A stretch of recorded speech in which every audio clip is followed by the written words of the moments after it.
Oh la la la la la la la la la. Bam bam. Oh la la la la la la la la la. Bam bam. Oh la la la la la la la la. Bam bam. Oh la la la la la la la la la. Big it up. Oh la la la la la la la la. Big it up. Oh la la la la la la la la la. Bam bam. Bir ba ba ba bir ba bir de. Bir ba ba ba. Bir ba bir de. Bir ba ba ba. Bir ba ba ba bir ba bir de. Bir ba ba ba. Bir ba bir ba ba ba ba ba ba. Bir ba bir de. Good day, everyone. Welcome to Home and Away Jamaica. I am Robert Taylor, your host today. And with me is Mrs. Sandra Garrick, CEO of the Real Estate Board of Jamaica. Mrs. Garrick, welcome and happy to have you. Thank you so much for having me, Robert. It's indeed my pleasure. And of course, I enjoy speaking to Jamaica because the more they know about real estate, the easier our job is. Well, thank you. And I think it's certainly very opportune to have you on the program as we try to disseminate more information to not just the diaspora, but also persons within Jamaica and have them become more acquainted with a number of the agencies. And so persons who are engaging in transactions in the real estate space can have a better understanding of the interface of a number of agencies when they're involved directly or indirectly in transactions. And so the Real Estate Board is a name we've heard. Certainly I'm a legal practitioner, so I have reason to interface with the Real Estate Board, but there are many persons who are fairly unaware of the Real Estate Board of Jamaica. So I know also you've been very integral in a lot of the transformation of the Real Estate Board. And so we want to ask you today to just give our viewers a general overview of the Real Estate Board. And secondly, give us some indication as to some of the upcoming changes. I know Minister Pernell Charles Jr., the Housing Minister, spoke about some changes that are being mandated. So if you could, speak to both those issues. Sure. All right, let's start off. Behind me in the background is actually a picture of our office building. We're located at 24 Trafalgar Road. It's the office of the Real Estate Board.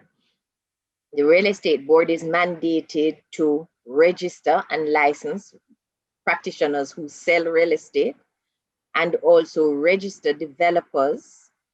And we have a mandate to ensure that the practitioners behave ethically and that they're knowledgeable, and that real estate developers actually complete their contracts to ensure that the public is given what they contracted to get, especially as it relates to new development.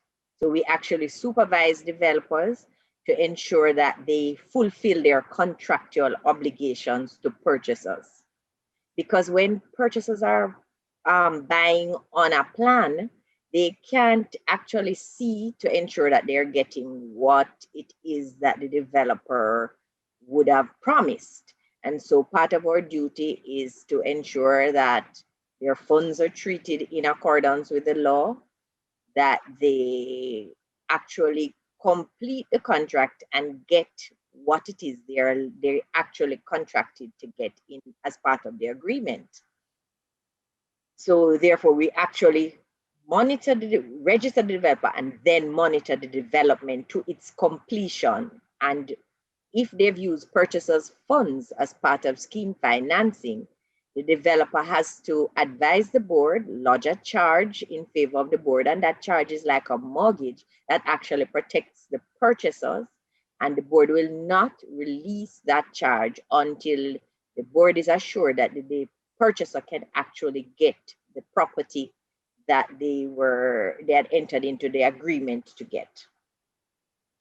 The board, the organization actually functions to supervise a number of other areas of real estate. We are also the Commissioner of Strata Corporations, that is, we supervise strata corporations to ensure that they operate in compliance with the Registration Strata Titles Act and we also supervise the industry for money laundering. And we are yet to get another responsibility, that is the supervision of shared communities. And we started off using the title gated communities, but not all shared communities have a gate. So we have now looked at rebranding to call it shared communities, because they have the same issues that a strata corporation would have: the non-payment of maintenance fees, the fact that proprietors fail to adhere to bylaws, and of course impact other proprietors' quiet enjoyment of property. So the move that Honorable Minister Pernell Charles has so instructed is that we merge all aspects of that real estate regulation into a single body, and that body will be named the Real Estate Authority of Jamaica.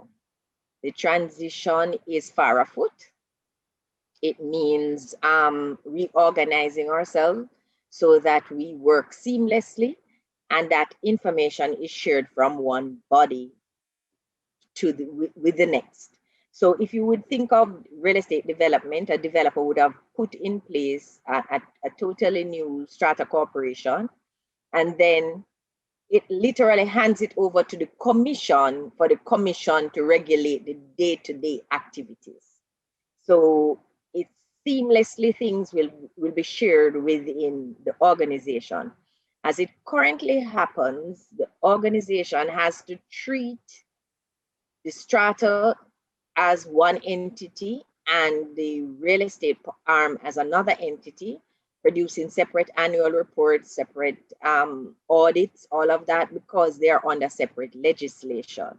The move afoot is that they'll all be merged so that there is a more efficient and there's collaboration and better service to our customers. So we would actually be able to regulate to see that those purchasers would have gotten the units, and then regulate those purchasers to see that they operate in compliance with the Registration Strata Titles Act, if it is a strata development that is being done. The board also has a responsibility to ensure that the public is afforded a certain level of service from our practitioners. Our practitioners have a code of ethics to adhere to, and we anticipate that they will.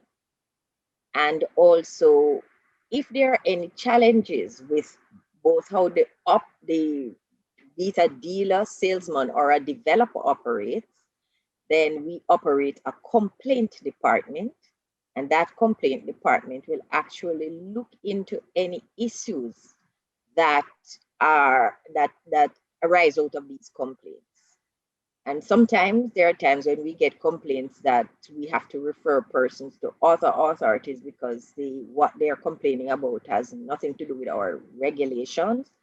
But for the most part, we usually get a lot of complaints about, unfortunately, development. Persons being aggrieved that they have entered into contracts and they're not getting what they want.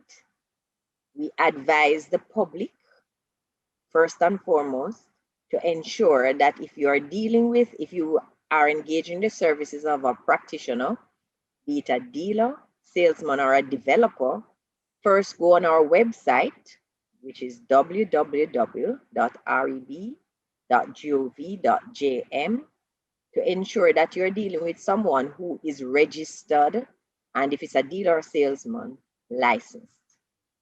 The current status of the dealer salesman will be on our website, and we are coming up to the beginning of a financial year where new licenses will be issued. So right now it's a heavy time for the board in terms of activity as we issue the new set of licenses. Why you're to ensure that you're dealing with someone legitimate, that person would have gone through the requisite training to ensure that they can offer you the professional service you duly deserve. Also, they would have done the fit and proper that is required by the board. And it doesn't matter if they are a dealer, salesman, or developer, there is a fit and proper that is required, and that is that they must not be guilty of any fraud or dishonesty, and they must not be a bankrupt. And of course, if it's a company, we would check their directors and the company secretary. Please understand that sort of due diligence is being done to protect the public. And so if you do not afford yourself the opportunity of us protecting you by going to deal with someone who is illegal in the hope of saving some money, you do so at your own detriment. And if you're buying a development that you are buying without actually seeing, and that is a prepayment, we refer to it as you're paying before you actually can see the product. I can't urge you enough to ensure that that development is registered with the real estate board. Why? Because the board will do the due diligence to protect the public, and the board will also act on your complaint to investigate and try and get the matter resolved. The board can't protect you if it does not know that the problem exists. So I encourage you always to, if you look on the website and you do not see the information you require, please feel free to call the organization. As the organization moves forward, it is going to be under this merger that the Honorable Minister has asked us to do.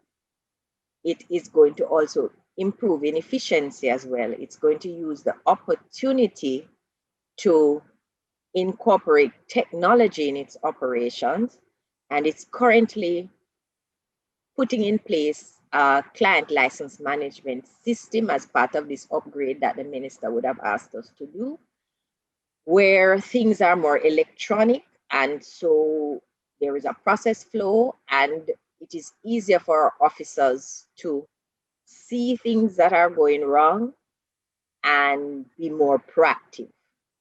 So it's a wonderful time to be in real estate. It's a wonderful field to be in.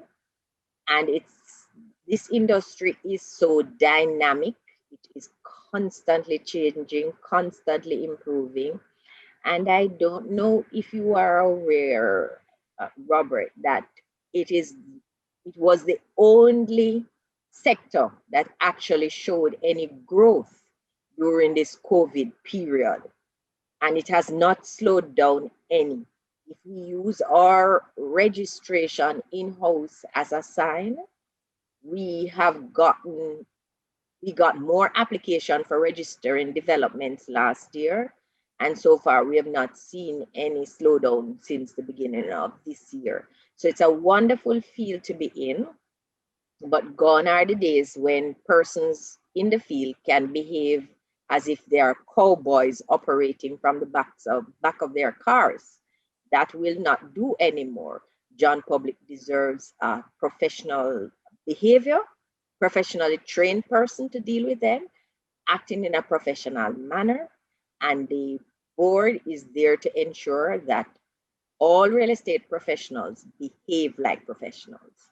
And so just last year, the board took the step to take a stronger action in disciplining our team or real estate cohort, because we have to understand that the public anticipates being treated well, and so they must behave well. And last year we revoked 2 licenses and suspended 2. So the board is in the mode of improving its service, holding its people accountable, and all of that is to ensure that the Jamaican public gets the necessary service and that it deserves. And that's an excellent customer service in a growing industry where the public can feel comfortable, especially those in the diaspora, because before this, our reputation was bad, to tell you the truth. But the whole move is to enhance the reputation of investing in Jamaica, buying real estate in Jamaica, and being able to have a slew of professionals that persons can feel free doing business with. And so that's a new direction of the board. Well, Mrs. Garrett, I want to thank you. And I also want to congratulate you because as a practitioner, I have had to interface with the real estate board and I've seen the transformation over the years. I've seen the improvement in customer service. You're very accessible, your officers are very accessible and always reaching out to answer questions and resolve issues. And together with the registrar of titles, I think you are both and can be singled out as two of the agencies that have really taken the mantle to transforming how we transact with real estate in Jamaica. And so we'd want to thank you. Thank you so much. I received that on behalf of my entity. We do try, but we intend to try even harder. Always a continuous improvement. Improvement, yes, indeed. Well, thank you very much. I think, and certainly on behalf of our viewers, you've certainly shared and disclosed a lot of what you do, of your mandate. Certainly the licensing of real estate agents and regulation, which I'm sure many persons didn't know, and also improving and strengthening compliance among real estate developers. I certainly know 20, 30 years ago, particularly in the FinSac period, we saw a lot of dislocation coming from this sector, and we've seen steadily with proper regulation that situation improve. Yes, indeed. And we don't ever want to go back there. We don't want to go back there. Right. We need to learn from our mistakes and move forward. Yes. So thank you again. Keep up the good work. We look forward to this new consolidated entity, the Real Estate Authority of Jamaica. Yes. Thank you very much. Thank you too. Bye. Goodbye. TV. Bam, bam.